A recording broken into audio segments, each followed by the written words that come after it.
بسم اللہ الرحمن الرحیم۔ السلام علیکم۔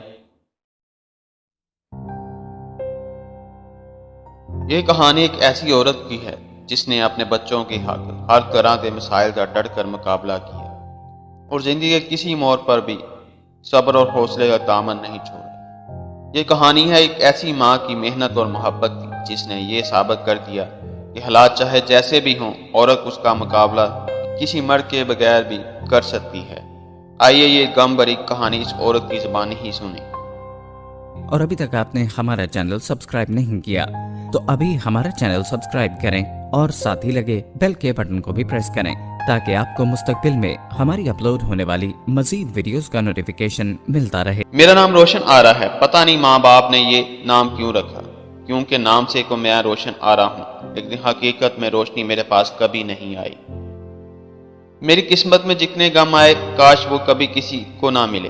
زندگی کی کوئی رات اور کوئی دن خوشی سے اور ہنستے ہوئے نہیں گزرا، مگر اتنا ضرور ہے کہ آنے والے کل کے انتظار میں رات کو سوتے وقت تھوڑا مسکرا لیتی تھی کہ کل کا دن شاید کوئی خوشی کی نوید لائے۔ میری شادی 20 سال کی عمر میں ہو گئی تھی۔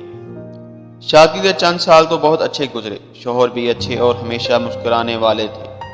اپنی زندگی میں انہوں نے مجھے کوئی غم نہیں دیا۔ کماتے بہت زیادہ نہیں تھے پر پھر بھی دن اچھے گزر رہے تھے، مگر تیسرے بچے کی پیدائش کے ایک ہفتے بعد ہی مجھے یہ خبر ملی کہ میرے شوہر کی ایک حادثے میں موت ہو گئی ہے اور میں بیوہ ہو گئی ہوں۔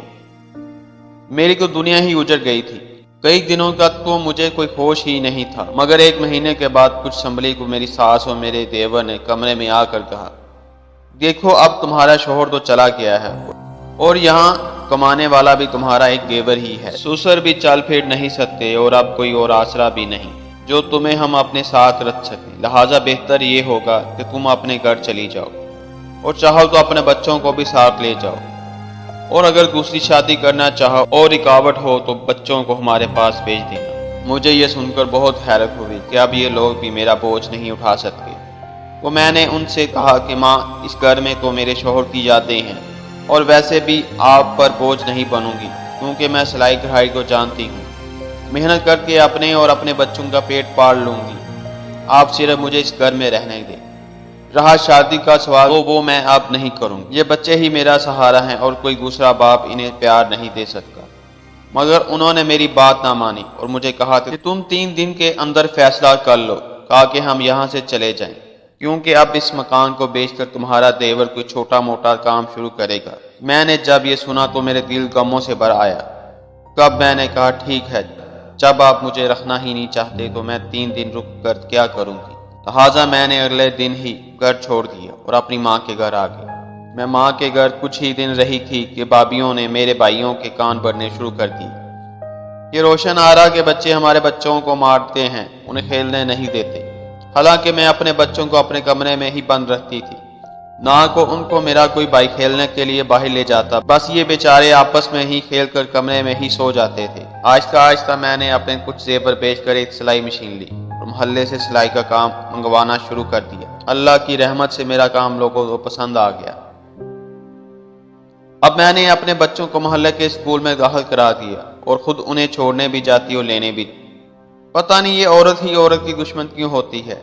میری بھابھیوں کو میرا اس گھر میں رہنا پسند ہی نہیں تھا، اس لیے وہ میری بوڑھی ماں جو ہر وقت میرے غم میں نڈھال رہتی تھی اسے بھڑکاتی رہتی، کوئی غریب سا رنڈوا مرد دیکھ کر اس کی شادی کرواؤ اور اسے رخصت کرو، ورنہ اس کی عمر کیسے کٹے گی اور اس کے بھائی اسے کب تک سنبھالیں گے، اور ویسے بھی اب ہمارے بچے بڑے ہو رہے ہیں، گھر میں جگہ کم پڑ جائے گی، اور اگر کوئی اس کے بچوں کو لینے کو تیار نہ ہو تو ایک ایک کر کے کسی بے اولاد تو دے دے، پل جائیں گے۔ لیکن ان ظالم بھائیوں کو یہ خیال نہ آیا۔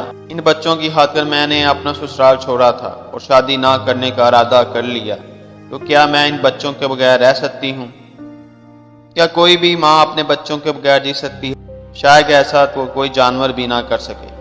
اس رات میں سو نہ سکا اور اگلے دن میں نے کچھ چیزیں اور ایک چوڑی جو میرے شوہر کی آخری نشانی تھی بیچ کر میں نے گلی میں 1-2 کمروں کا مکان کرائے پر لیا اور وہاں اپنے بچوں کے ساتھ رہنے لگے۔ اب خرچے بھی بڑھ گئے تھے، اس لیے مجھے سلائی کا کام بھی بڑھانا تھا۔ اس سب میں میری ایک دوست نے میری بہت مدد کی اور اپنی ماں سے کہہ کر اس نے مجھے ایک بوتیک کی مالکن سے ملوایا۔ اسے میرا کام پسند آ گیا اور وہ مجھے ہر مہینے اتنا کام دینے لگی کہ میں اپنا گزارا کرنے لگی۔ اس کے باوجود میرے بچوں کو بہت محرومیوں کا سامنا کرنا پڑا۔ اس دوران میرے بھائیوں نے میری خبر تو کیا لینی کہ وہ میری ماں سے بھی کند آ گئے تھے، اس لیے میں اپنی بیمار ماں کو بھی اس گھر میں لے آئی تھی۔ وہ کیک کی مالکن جس سے میں کام لیتی تھی، اس نے مجھے کہا کہ اگر میں تمہیں چھوٹی سی فیکٹری لگا دوں تو کیا تم یہ کام سنبھال سکو گی؟ میں نے کہا کیوں نہیں، لہٰذا اس نے میرے اس گھر میں ہی مجھے کچھ مشینیں لگوا دی اور کہا کہ اب تم مجھے میرا آرڈر پورا کروا کر دیا کرنا۔ میں یہ کام خوش اسلوبی سے سر انجام دیتی آئی۔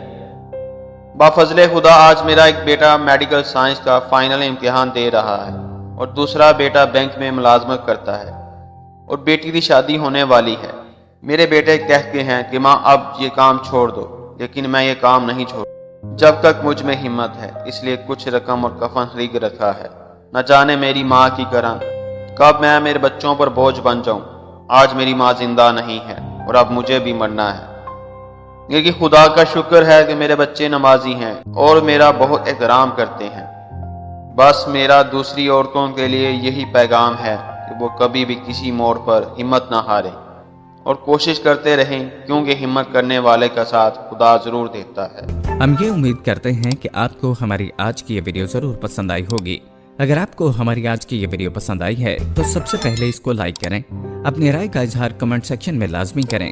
آخر میں آپ سے ایک بار پھر درخواست ہے، اور ابھی تک آپ نے ہمارا چینل سبسکرائب نہیں کیا تو ابھی ہمارا چینل سبسکرائب کریں اور ساتھ ہی لگے بیل کے بٹن کو بھی پریس کریں تاکہ آپ کو مستقبل میں ہماری اپلوڈ ہونے والی مزید ویڈیوز کا نوٹیفیکیشن مل